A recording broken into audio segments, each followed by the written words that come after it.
Okay, we've been learning this Gemara on page Daled Amud Aleph, page 4a. I do want to go back to a little piece of Gemara because I was bothered with a question, and I don't think I explained the Gemara properly. And according to my understanding now, it actually answers the question. So I want to go back over that Gemara.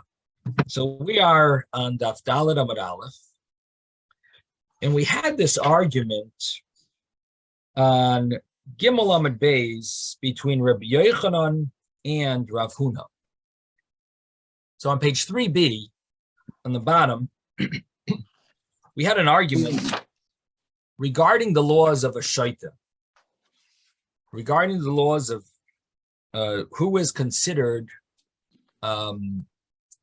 someone who's doesn't have das, is not obligated in mitzvahs because he's a shaita, he's a mentally retarded or not fully there.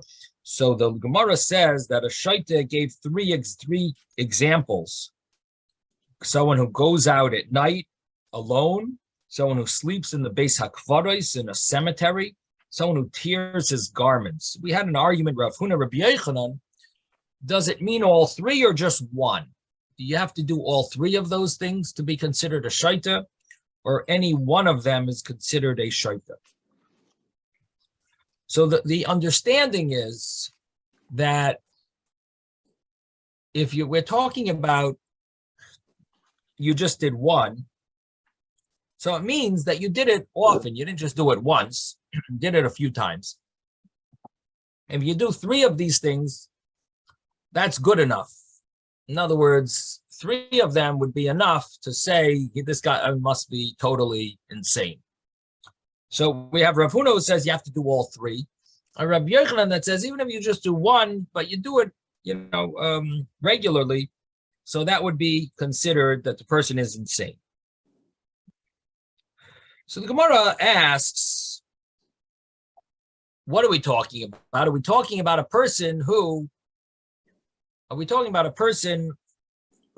acted insane, or he's acting like he's 100%? My answer is we're talking about someone who acted insane, but if he just does one of these things and not all three, then Rav Huna is going to claim that you can't assume just because he does one of these things, he might have a good excuse, and it gives excuses for each of them. But if he does all three, then we consider him to be like a muad. If it would be an animal, the term would be a muad. He falls into a category of someone who does this often. This guy who's acts this way and he does three times, it's considered that he's a shaita in all areas. So we have Rav Huna's view and we have Rav Yochanan's view. The Gemara said that Rav Papa brought a brisa, and Rav Papa says, if Rav Huna would have heard of this brisa, he wouldn't have said what he said. What brisa? So the Gemara says that the brisa that we're talking about is a brisa that says who is a shaita, who is a person who's mentally retarded, and the Gemara says it's a person who's ma'abed kol masha noistim. He destroys anything that you give him. If Rav Huna would have heard this, he would have changed his mind. Now the Gemara is going to ask, what does that mean? To what extent would he have changed his mind? But my question to you is, what is this brisa? Why is this brisa stronger than the previous brisa? We had an earlier brisa that Rav Huna tried to explain, and the brisa gave three examples of a shaita. This brisa gives one example of a shaita. So what do we see from this brisa that's better than the previous brisa? And why are we following this brisa than the previous brisa? What exactly is Rav Papa coming to say? So we had an earlier brisa that gave 3 examples, and now we have a brisa that gives 1 example. Okay, and brisas do sometimes argue on each other. So why should we? Why do we really want one? Why is Rav Papa so convinced that the brisa that he brings is better than the other brisa?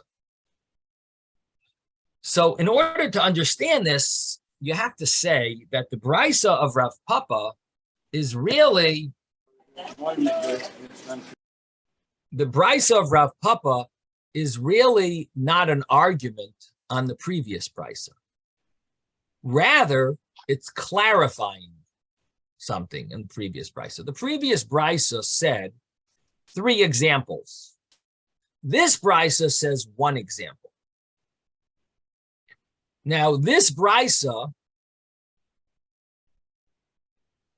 shows us that Rabbi Yochanan is correct, because the brisa only gives 1 example.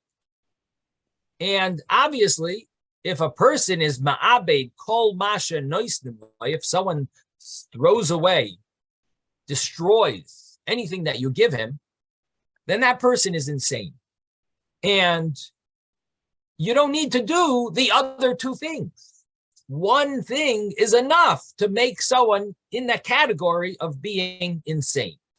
And so the brisa is basically telling us a way to learn the other brisa. That the other brisa was unclear if you needed to do all 3 things or just 1 of them. And Rabbi Yochanan had said 1 of them is enough.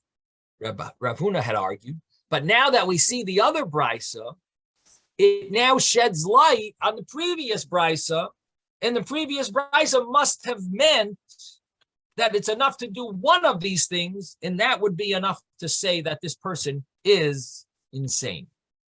So that is the meaning of this Gemara. That, in other words, we have a brisa now that sheds light on the previous brisa.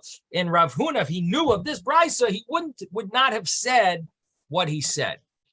Or you could say that the destroying something is so out of character that it doesn't shed light on the other brisa. It's in it of itself. That throwing something away is what? That it's so crazy that there's no need for the others, right? So, no, but it doesn't shed light on the other brisa. Normally you need 3. But shedding the light is so strange. I'm sorry, but destroying something is so strange that outweighs everything, even if it's 1. Okay, fine. But even if you say that, Rav Huna would still need to qualify what he said earlier and say that 2 of the things, maybe as Harold is saying, 2 of those things, okay, you do, he keeps his word. Rav Huna continues with his logic that you need to have a few things. But with regard to 1 of those matters, which is destroying his clothing or something that's given to him, regarding that matter, 1 is enough. So he should have qualified his statement that some things Rav Yochanan is correct about. Right. So that's what the Gemara here says, that if he would have known this brisa, he would not have said what he said. And now the Gemara asks, Ibai lahu.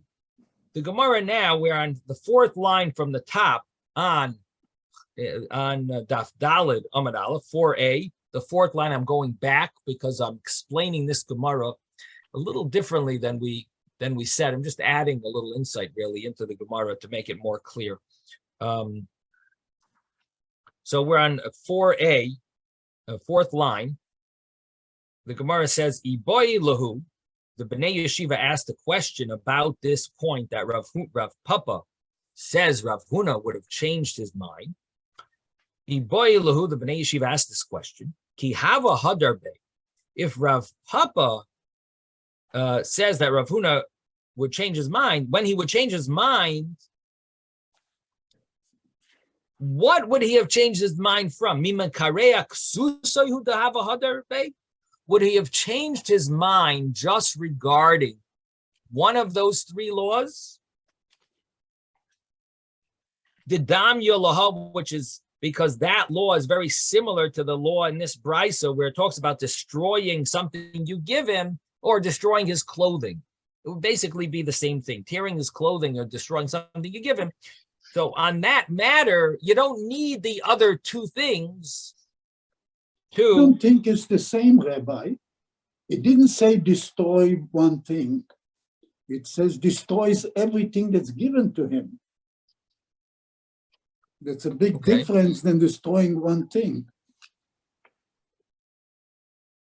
Well, it would seem that clothing is something that a person always has available. And if he's destroying his clothing, it would be at least similar to the idea that he destroys things. You give him this, he'll destroy it. Clothing happens to be something that's always there. And if the I'm saying in the written description, when they say, you know, he's destroyed his clothing, or he destroys everything that you give him, that's a big difference. Well, the idea is anything that has a little value, he destroys. And if that's so, it would seem to be applicable to clothing, but maybe clothing was just an example, and maybe it really applies to anything of value. In other words, why specifically would it be clothing? It doesn't even have to be anything of value. If he doesn't know the value of things, he destroys everything that you give him. That's a shoite. But my question to you is someone more of a shoite if he destroys his clothing, or if he destroys his mattress? Which one is more of a shoite? If he cuts up his mattress or he cuts up his clothing? No, but you don't necessarily even talk about the mattress. It could be food that he's throwing away. It could be okay. So which one is more of a shaita? Everything, you know, he throws away. Well, which one? Which one would you... Just destroying a piece of clothing it doesn't necessarily mean maybe he doesn't like that particular piece. But if he doesn't like anything, it's a big difference. But if he destroys clothing that he's wearing, if he's destroying a few pieces of clothing, he does this regularly, or he destroys anything you give him, which one would be more of a shaita? The one that destroys everything. I mean, he's crazy. He doesn't appreciate anything. Stuff. He doesn't know what it means. Rabbi? Yes, Yehuda. Okay, good question, Ben. I would say clothing is an example to you, but I think that's but I hear your question. Yes, Yehuda. If he doesn't like a piece of clothing, he just doesn't wear it. If he destroys it, that's a sign of insanity. Okay. Sounds good. I like that. Good point. Well said, Yehuda. But my understanding, Ben, and the reason why the Gemara is comparing the two is because, it's an example, and if it's just an example, you could use the other term as well. Destroys anything that you give him, or destroys. Yeah, but clothing, it's not necessarily that he put it on and then destroyed it. Somebody put it on him. Mm-hmm. Okay. You know, and he didn't like it, so that's something else. It hurt him, or whatever it is. I'll try to see if the commentaries talk about this point that you're making. I'm glad you made this point. It's an interesting point. But let me just clarify the Gemara. Okay, go ahead. And we can always look into that. So the Gemara has these two options here. When Rav Huna is going to retract from what he says, what exactly is he retracting from? So one way of looking at it, the first way the Gemara says, is he's retracting from that one point, that he destroys his clothing does not need to go together with, it doesn't need to go together with the other 2 points. That point itself would make someone insane. Destroy your clothing or destroy things that are given to you. Once you do that, you are insane. You don't need to do all the other 2 things. That one thing alone is a sign of insanity. That is enough. And that's what Rabbi Yochanan said. That's what the Brisa says. And that's what the first Brisa must have meant. What about the other 2 things? And this is where Harold's point comes in. What about the other 2 matters? The other 2 matters, maybe you need to have that he does a few things in order to make him insane. And just doing one of them would not make him insane. If he just did the walking alone at night, maybe Rav Huna would still say that's not enough. And if he would just do sleeping in a cemetery, maybe that would not be enough. And in order to be insane, you would need to have a few. A few different things, including these 2. And the third thing, maybe he would also have to do some other act of some other crazy thing. But those 2 matters, you would basically need, if he did those 2, it's not enough. You need 3. And that's the way Rav Huna holds. You need 3 things. So according to one way of learning, this way of learning, what Rav Huna is saying in translating the Brisa is that if you do, let's say 3 times, you tear your clothing or you tear things that are given to you, you break them. That's enough to make the person insane, according to Rav Huna.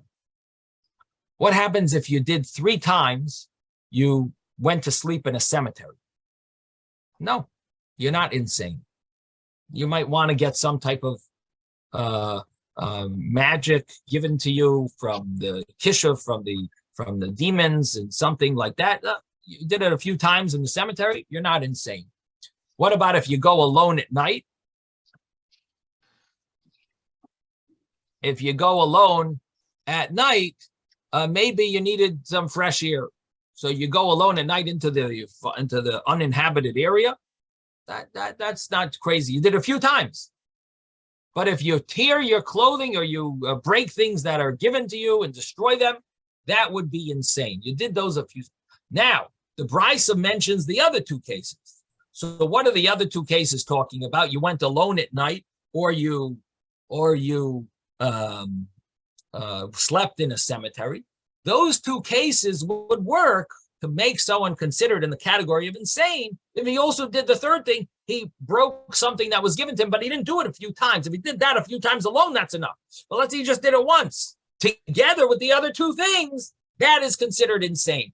So those 2 things, you need a third one. You need to also destroy something that's given to you to be considered insane. But the destroying something given to you, if you do that a few times, then you're insane for all matters, no matter what. You don't need the other 2 examples. And that's one way of learning Rav Huna. The other way of learning Rav Huna is all 3 of these cases, you're insane if you do any one of them 3 times.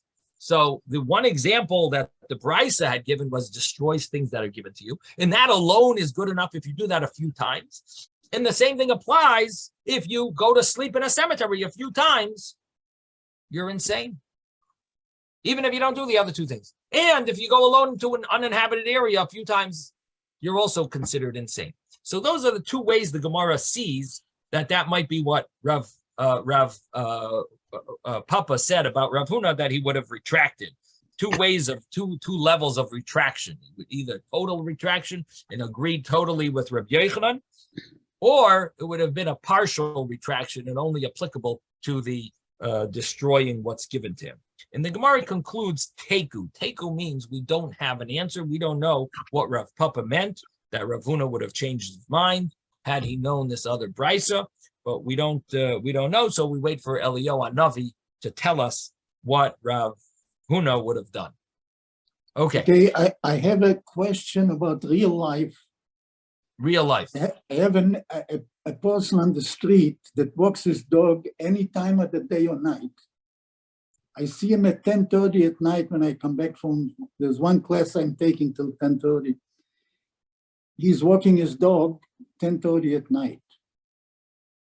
Is he a shoite or is he walking alone, or is it not considered walking alone? Is it inhabited area? Yeah, So then that's not an issue. It's when it's an uninhabited area. okay. So you mean walking alone means in an uninhabited area? Yeah. But I he's see, okay. probably walking his dog because his dog's got to go. Yeah, but 5, 6, 10 times a day. Every time I drive, or I would say most of the time, he's out on the street and he doesn't get off the street because we don't have sidewalks. The dog is in the woods or in the trees of the road, but he's on the street, he wouldn't move. You have to go around him. Anyway, Anyhow, we shouldn't be judging too many people that we don't need to, I don't judge him either, so. only wanna if ask, we need to. Yes. What about Einstein's definition? If you do the exact same thing over and over and again, expecting a different result, the same exact thing, that's insanity. Well, isn't that what most people do? So it's interesting because there is a concept here that is brought in the commentaries that there is a majority of people are not insane. So we have to follow that. So Einstein would, what his idea sounds good. It sounds like a good thing. Like people should really learn from their mistakes and change and make changes and so on. But in Torah, we do consider the majority of people are normal and therefore we assume that unless proven normal until proven insane. Oh, I forgot a sentence. Expecting a different result. Oh, you said that. No, Yeah. you said Oh, that. I'm sorry. Yeah. Okay. I think Einstein is talking of reality. Because a lot of people, if they do something, they keep doing the same thing no matter what the result. If it's a bad result, they keep getting bad results. You see, there's a question. Like people dating, and they say, well, in the Hasidic groups, it's different. But most people, when they date, if a person is always picking the wrong person, he's going to keep doing it. He's always going to pick the wrong person.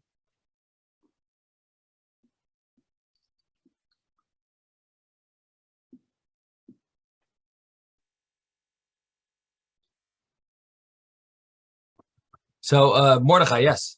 The thing about that Ben was talking about with Einstein's thing about repeating things, it kind of well, this would have been actually good for last week. Reminds me of that joke about a woman is reading Parshas Vayeshev and she's crying, and somebody asks her why she's crying. She says, Yosef's brothers put him into the pit, and then he got sold and had to go down to Egypt. And then the next year, she's reading it and she's laughing, and they ask her why she's laughing, and she said that Yosef didn't learn his lesson from last year. That is funny. Why didn't he learn his lesson from last year? Yeah. So, okay. So, so there is one of the commentaries mentions on this Gemara something to the effect of the fact that this person is doing these matters that might be a sign of insanity. Why aren't we machmir and say that maybe his actions aren't valid? We should have like a strictness to cover. We should cover ourselves.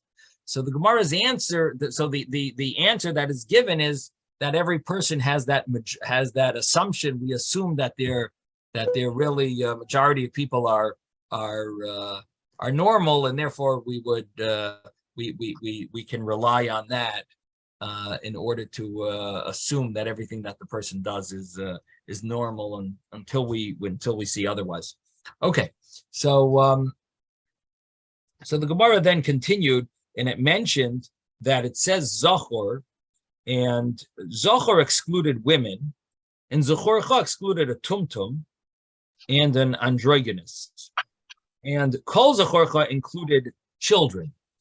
And the Gemara said that we're excluding women from, going to the Beis Hamikdash and bringing this carbon oila. And the Gemara asked, well, why are women excluded from a verse? They should be excluded because women are exempt from all positive commandments. And the Gemara's answer was that there's not all positive commandments, but any positive commandment dependent on time. And the Gemara's answer was that that's true. They're generally exempt, but in this scenario, they actually would be obligated because we have a comparison from the laws of Hakel. Hakel is the assembly mitzvah, which is applicable the 8th year of the cycle. And the 8th year of the cycle is always the Hakel year, and then women are obligated, children are obligated. So you would think if women are obligated in Hakel, they should be obligated in the laws of going to the Beis Hamikdash, because there is a comparison, there's a word that it says in both, it's called the Gezerah Shava, and we would compare the laws and connect the laws. So the Gemara says, but because there's a word here, when it talks about going to the Beis Hamikdash, and that word excludes women, so therefore, even though we should learn from Hakel, but we do have a clear message, a hint that women are excluded.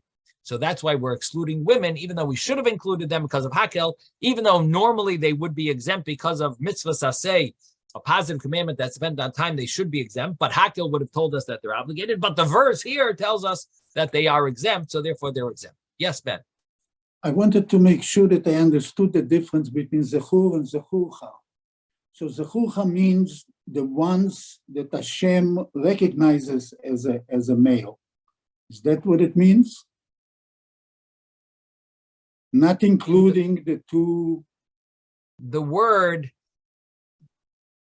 being that it emphasizes something with Zechorcha, your male, it's basically just an extra letter that's yeah, but does it hinting. mean Hashem's or the people's? No, the people. Yera'eh kol Zechorcha, it's the people. No, I mean, is that think of the people's males, in other words, the ones that the people recognize as males, or is it the ones that Hashem recognizes as males? Well, that's an interesting point. I like that point that you're making. That, in other words, if you really want to learn the pasuk properly, it says Yera'eh kol Zechorcha. All of your males should be seen, should be appear, should be seen by Hashem.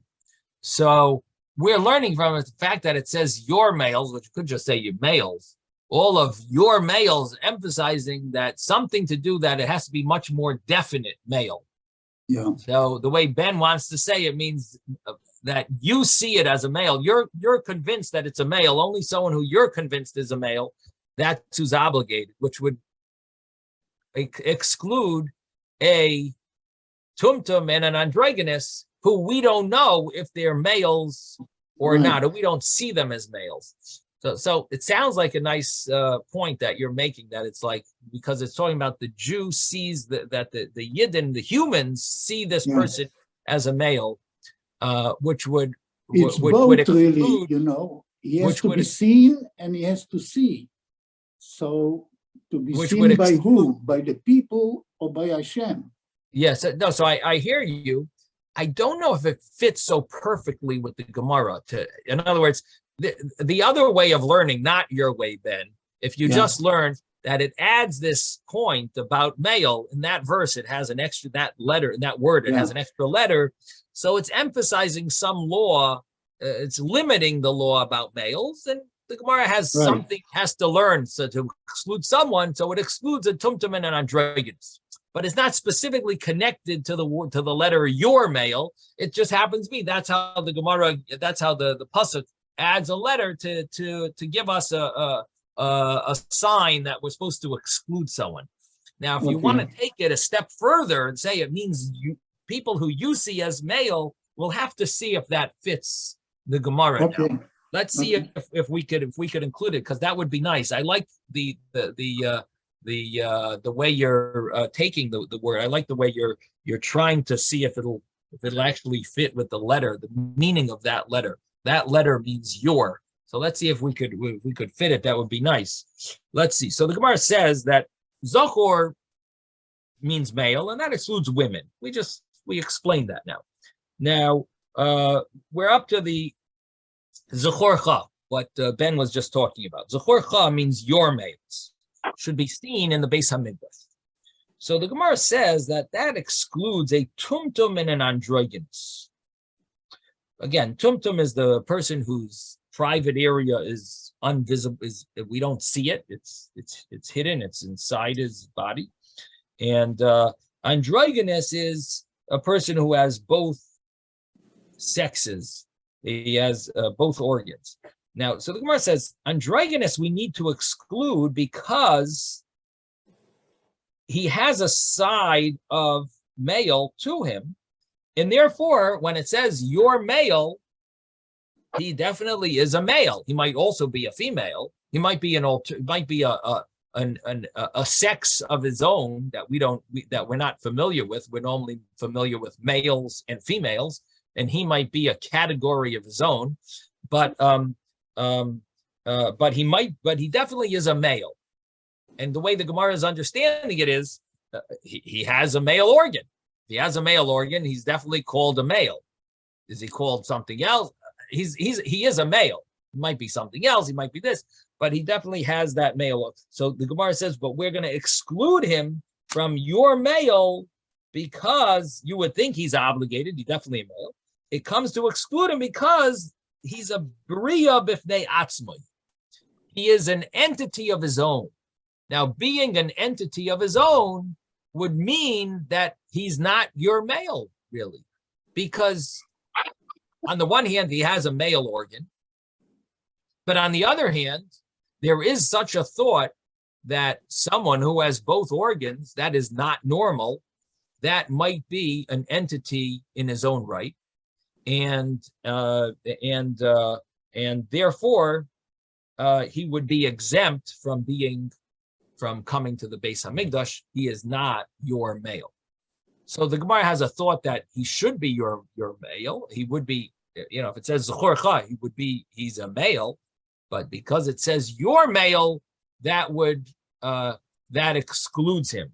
Now, he is a creation of his own. He is an entity of his own, and that's why he's excluded. He's not your male. And then the Gemara says, now let's think about Ben's shot now. Does this fit with what Ben had said? So the initial thought was that he should be obligated because he is a male.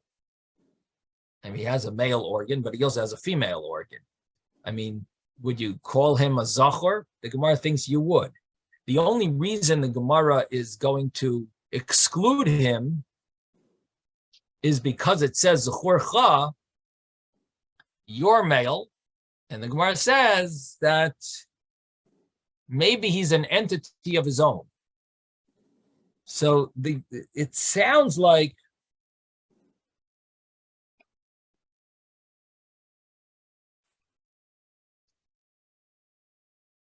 maybe you could fit Ben's shot that we don't know what he's considered. Hashem knows. Hashem decides what he's considered. So it's not called your male. You can't call him a male because we don't know if he's a male. He might be an entity of his own. I don't know if it fits so well. The Gemara, the main point of the Gemara is that he's an entity of his own. That's why he's exempt. In other words, it's not that we know something or Hashem knows something about him, or that we can't. It's more that he has an entity. He might be an entity of his own. Well, no, I guess you could say your pshat. That the point is that it's not your male. We can't really call him a male, even though he has a male organ, because there is that third alternative that he might be an entity of his own. So he's not your male. You can't really call him a male because, by the way, even though he has a male organ, he might be an entity of his own. And therefore, you can't call him your male. Okay, maybe humans, we can't call him your male. Because Hashem might say that he is considered a male. But a human can't say it because he has that possibility that he's a bria b'fnei atzmi. Okay, maybe that fits. Now let's go to the next one. Ela tumtum sveikahu. But a tumtum, someone who we don't know what sex he is, because it's inside, it's hidden. So do you need a pasuk mi Yitzchok kra l'me'utei sveika? Would you need a verse to exclude him? We don't know what he is. He's a suffix. Being a suffix, so then you don't really need a pasuk for a suffix, because the Torah only obligates someone who's definite. The Torah does not obligate someone who is a suffix. So the Gemara answers, Amar Abaye kishabeitzav mibachutz. Abaye says, we're talking about a case where his testicles are visible. They're outside of his body, but his male organ is inside the body. And because of that, because his organ is inside the body, and it's we don't see it, so therefore, you on the one hand, you would say maybe he is considered a male because he has testicles, and you obviously know that he's a male, but it says your male, and your male basically means that he's more of a definite male. Now, if we take Ben's pshat, this also seems to fit. Maybe it does fit. I like it. That Ben was saying that here the Torah is telling you, you have to be able to prove that he's a male. You have to be sure that he's a male, and you have to be able to see that he's a male. You can prove he's a male, but you don't see it. And it has to be your male, which means that you have to be able to see his male organ, and you don't see that. So therefore, we're exempting a tumtum. It's not enough that we know he's a male. We have to see that he's a male. It's your male. So therefore, he's going to be exempt because you don't see his male organ is not visible, and therefore he would be excluded from the mitzvah of going to be Oila Regel, even though his testicles are visible, but he is excluded because of this law. It wouldn't apply today, but couldn't you do a DNA test? Again, according to this understanding, according to the way the Gemara seems to say it, that we know that he's a male. He's got testicles. Oh, but you They're can't visible. prove. I see. Well, we don't see the male organ, but we know he has it, but we don't see it. The Torah says he's excluded. So that would mean that even if you could prove that he's a male, if it's not visible that he's a male, he would basically be excluded from the obligation of being Oila Regel Midoraisa. In other words, doesn't have that obligation. He is a tumtum. I'm basing it basically on a response of Svarim I just saw very quickly that said that what makes a person a male or a female? Is it the DNA, or is it the fact that we ourselves come to the conclusion that this is a male or a female? And this Rav Paskins that it's the DNA. Well, the American government had some major, the U.S., they had some major decisions. Can you decide it's what you feel, what you consider yourself, right? What was the term? It's how you identify yourself. It's how you identify yourself. Is that what he was discussing? No. This was a legitimate Rav. This was a legitimate Rav saying that it's the DNA versus what? What was the other side? Versus what the person considers himself. That sounds like identify. How he identifies himself. Yeah, I may get it a little bit wrong, Yeah, but something that doesn't sound good. What? no, it doesn't would sound. anyone No, ever- no, So you have to find out what the other option was. no. That Okay, sounds- yes. So it sounds a little too Too hokey pokey. yeah.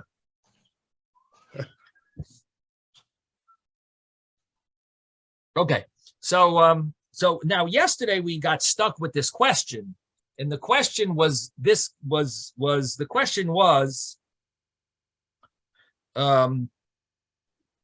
a famous argument between the Rambam and the Rashba. And the Rambam holds that when you have a question that's biblical, you have to be machmir. You have to be strict. So, for example, in a case where you're not sure of, you're not sure about a certain law, you're not sure if it applies, you're not sure if this scenario falls into that, something falls into that category, you have to be extra strict. You have to be careful according to biblical law and assume that the obligation applies. So what would be a good example? A suffix d'oraisa where you have to be strict.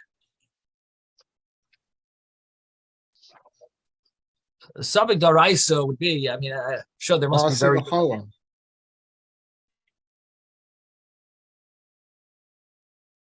Eating fish and meat together. Okay, so let's say Harold's example. You have something that you're not sure if it's milk or meat. Right, my example yesterday, I guess. You have a cheeseburger, and for some reason you have a thought that this burger is not a real burger, or this cheese is not a real cheese. I don't know why you think so, but for some reason you have this. Maybe everyone in your house is a health nut, and therefore it makes a lot of sense. There's a possibility that it's a cheeseburger that's not. It's either not dairy, or it's not meat, and therefore it's kosher. Yeah, you have a reason to think such a thing. Otherwise, it's obvious that it's a treif. But for some reason, you have this question that. It's a suffix d'oraisa. You have to be machmer. You're not allowed to eat it. You're not allowed to go and take a bite, because this is a question of a biblical law. This is a question of a biblical law. You got to be extra strict. Why do you have to be extra strict? So there's an argument, the Rambam and the Rashba. The Rambam says you have to be extra strict because the rabbis said you have to be extra strict. The Rashba says no, because according to the Torah, you can't do anything that's questionable. And the Torah doesn't allow you, because the Torah says anything that's meat, milk, and meat you can't eat. That means even if it's questionable milk and meat, you can't eat it. The Rambam says no. The Torah talks about definite milk and meat. But if it's questionable, then you would be allowed to take a bite. You would be allowed to eat it. It's not a definite milk and meat. It's fine. So here you would have a debate between the Rambam and the Rashba. Is this a biblical law or is this a rabbinic law? Our Gemara, I told you yesterday, fits very well with the Rambam because it seems to be a very good proof. The Rambam would say anything that the Torah talks about is only talking about definite. So if the Torah says males have to come to the Beis Hamikdash every holiday, all the males have to come. So what would a guy who's a tumtum say? He's a tumtum. His organ is covered over. We don't know if he's a male or a female. So the law would be that he's automatically exempt, according to the Rambam. He's exempt because the Torah only talks about definites. The Torah doesn't talk about questionable cases. The Torah talks about definite cases. You're a definite milk and meat, you can't eat it. Questionable, you would be allowed to eat it biblically. The rabbi said don't. But biblically, you would be allowed to eat it. So what would be the case of a tumtum going to the Beis Hamikdash for the holidays? The Torah said The Torah says males have to come to the Beis Hamikdash. That means if you're definitely a male, you have to go to the Beis Hamikdash. If you're a questionable male, you wouldn't need to go to the Beis Hamikdash because the Torah does, according to the biblical law, because the Torah talks about definites. Our Gemara says tumtum is a sveikahu, tumtum is a suffix. Do you need a verse to exempt a suffix? Someone who's a doubt. You don't need a verse to exempt him. He's automatically exempt. That's what the Rambam says, that the Torah never obligates someone who's a doubt. If it's a case of doubt, you don't have to go. So our Gemara is asking a very good question according to the Rambam, that if this is a doubt, then why would you even think that you would be obligated? It's a case of doubt. Doubts are not obligated biblically to do anything. Cases of doubt are always exempt. Now, because maybe you have Rive, and Rive people are on this earth are women. That's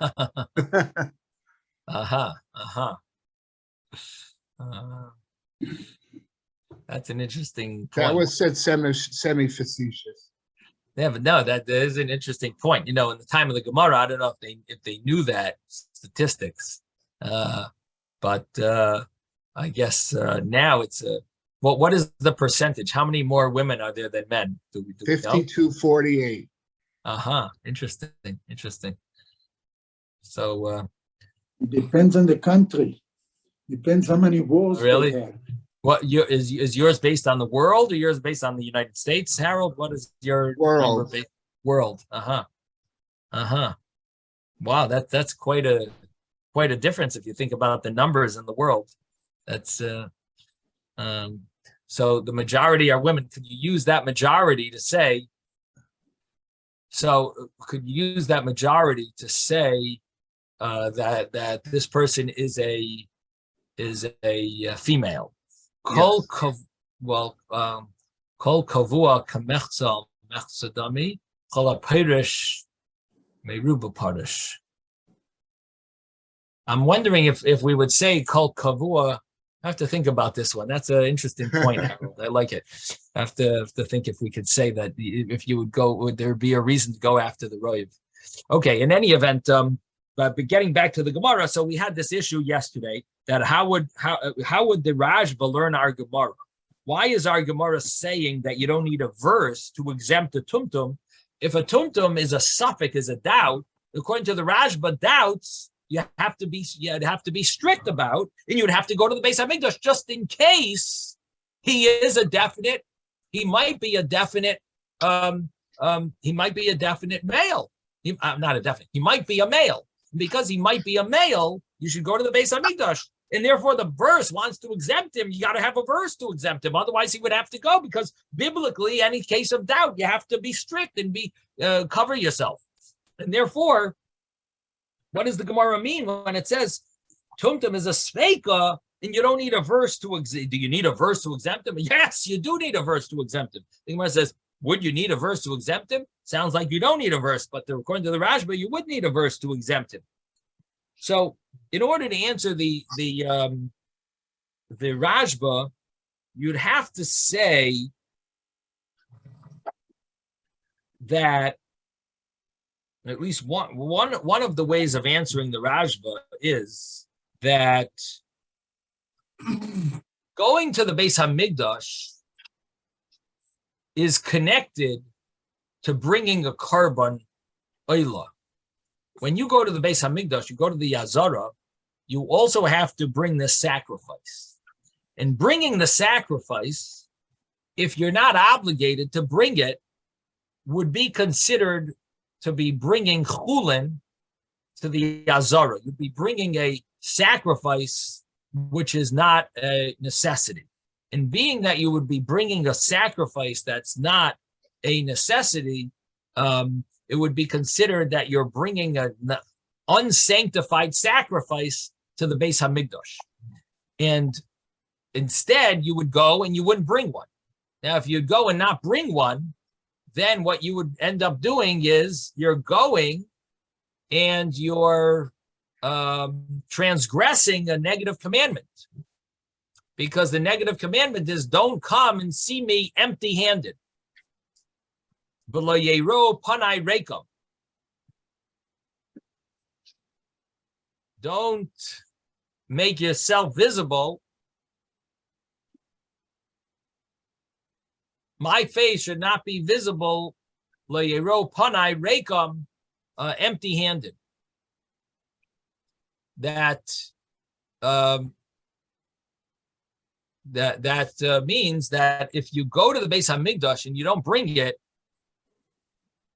you would be transgressing a sin. So in a case where we're of doubt, even though normally you'd be obligated to cover yourself and make sure that you're fulfilling all doubts, but in this scenario, you would be exempt from coming because we don't want you to come, because if you come and then you're not fulfilling your obligation of bringing a korban, you'll be transgressing a sin. So this would be a case of doubt where you're not allowed to be strict about. And that's what the Gemara says. Do we need you? Do we need a verse to exempt you? You're automatically exempt. You're a suffix, a case of suffix. You can't go to the Beis Hamikdash and then not bring a korban because you're a case of doubt. You wouldn't be allowed to go to the Beis Hamikdash. You wouldn't be allowed to go there and then not bring a korban. You're going to come and not bring it? That would be a transgression. So your doubt is exempt. And therefore, you don't need a verse. And that's what the Gemara needs, an explanation. No, he's not really a doubt. He's definitely a male. He has testicles that are visible. And that would mean that he's definitely a male. But at the same time, he's not a visible male. And therefore, he is exempt. And that's what we need, a verse to exempt him, because he's not a case of doubt. He should go and he should bring a korban. But the pasuk says, no, zechorcha, only your male, and that would exclude this person who is not part of who would be excluded from that word zechorcha. So that's what the Gemara answers, and that's how we explain that's one way of explaining the Rashba. Okay. Well, why would we conclude that he may not bring a korban? What right do we have to assume that he's going to sin by not bringing a korban? No, because he doesn't have an option to bring a korban, because that's what you mean. Even if he wants to, he can't. He might be a female. Oh, okay. Now the Gemara says, the next Gemara talks about a child. Let's try to get a few lines in over here. So the Gemara says that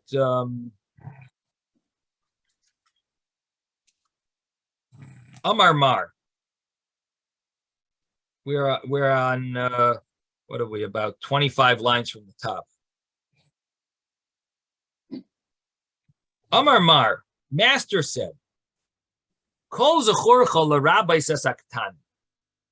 All of your males would include, it says all of your males should come. That means even ones that you might think shouldn't come.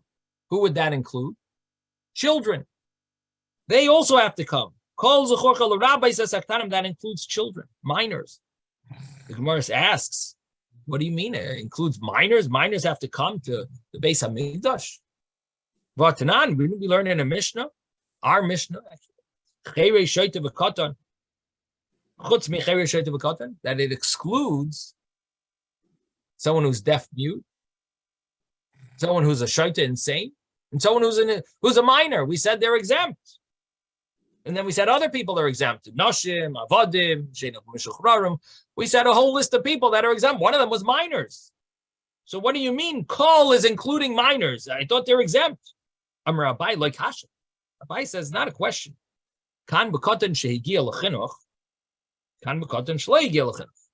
Here we're talking about a katan that reached the age of education, of bringing him to the Beis Hamikdash.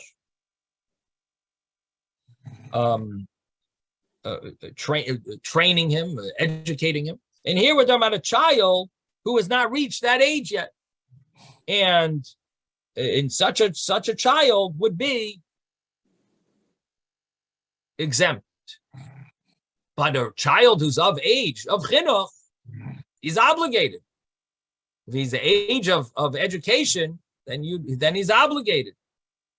The Gemara asks, Yes, child that's eligible to be educated. You're right. He has to come to the Beis Hamikdash. Do you really learn that from the word kol zechorcha, all of your males? That's rabbinic. Not learned from a verse. The verse kol zechorcha would not be including a child, even if he reached the age of chinuch. Biblically, the child is not obligated. Chinuch is a rabbinic obligation. So, how are we learning from kol zechorcha, all of your males, to include a child if a child's obligation, even after the age of chinuch, is really rabbinic? So the Gemara answers, Ein hachinami. You're right. A child is really only rabbinic. Ukra asmachta bialma. And the pasuk is only a sort of like something to lean on, a little support for this idea. But really, it's not teaching us a child is obligated. The fact that a child is obligated once he reaches the age of chinuch, which the Mishnah clarifies what that age is. The Mishnah had an argument, Beis Shammai and Beis Hillel, but that obligation is really only an obligation for, based on the rabbinic law. It's not an obligation based on the biblical law. And the verse that it said that we brought a proof for it, that verse is really only an asmachta. It's only a support, like a hint. Now, the ella kra l'mayasa. So if that's so, what is the pasuk coming to teach us when it says kol zechorcha, all of your males? Who is that really including? It's not including a child who's reached the age of chinuch, because that's rabbinic. So if the verse is adding so, and it must be someone is obligated biblically who we might think was not obligated. So the Gemara answers, Lichada acherim. This teaches something that that what acherim had told us. What did acherim teach us? So acherim teaches us that hamakametz, someone who gathers dog excrement, v'hamatzarif nechoshes, someone who what would the term be? Melds copper? Smelts. Melts. SM. Melts copper. Right. And vahaborsi, and someone who tans leather, peturin min hareiyah, they are exempt from going to the Beis Hamikdash. What is common denominator of these three types of people? So they basically, because they work in such environment of such a smell, strong, terrible smell, so they are exempt from going to the Beis Hamikdash, mishum shenemar kol zechorcha, because it says all of your males, misha yochel la'aloisim kol zechorcha, someone who is able to go up with all of your males is obligated in going.